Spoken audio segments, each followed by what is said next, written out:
much an introduction. Representing JMMTV, please put your hands together and give a huge Japan Expo Malaysia welcome to Wesley!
ทุกคนที่งาน Japan Expo Malaysia วันนี้นะครับขอบคุณทุกคนมากนะคะ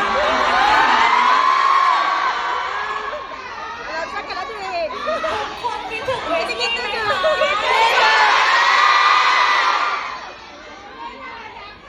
รักเวทีกันไหมคะขอบคุณทุกคนนะคะที่มางานวันนี้เหนื่อยไหมคะ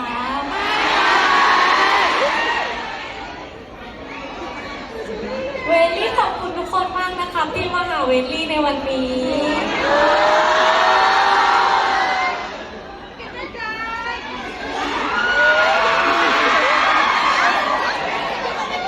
อยากสอนภาษามาเลเซียกับเวสลี่สักคำไหมครับ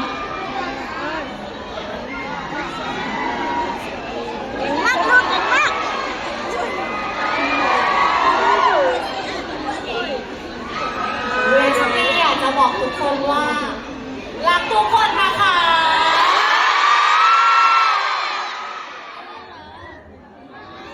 วันนี้เวสลี่นะคะมีกระเป๋าน่ารักมาฝากทุกคนด้วยค่ะอย่าลืมแวะไปอุดหนุนที่บูธกันนะคะ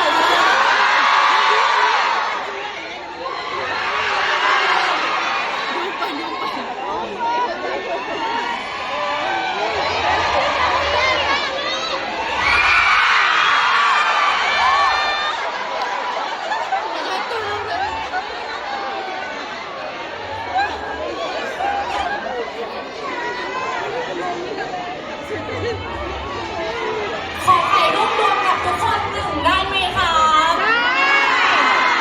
ได้ค่ะวันนี้เรามาถ่ายรูปรวมกันนะคะเป็นที่ระลึกเช็คโฟโต้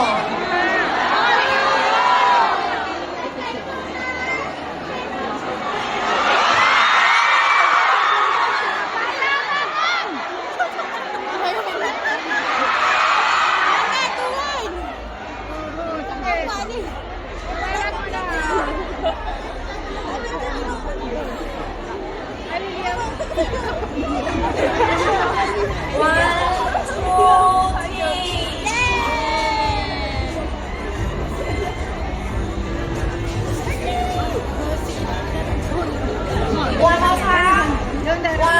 two, three. Tahu tapi lah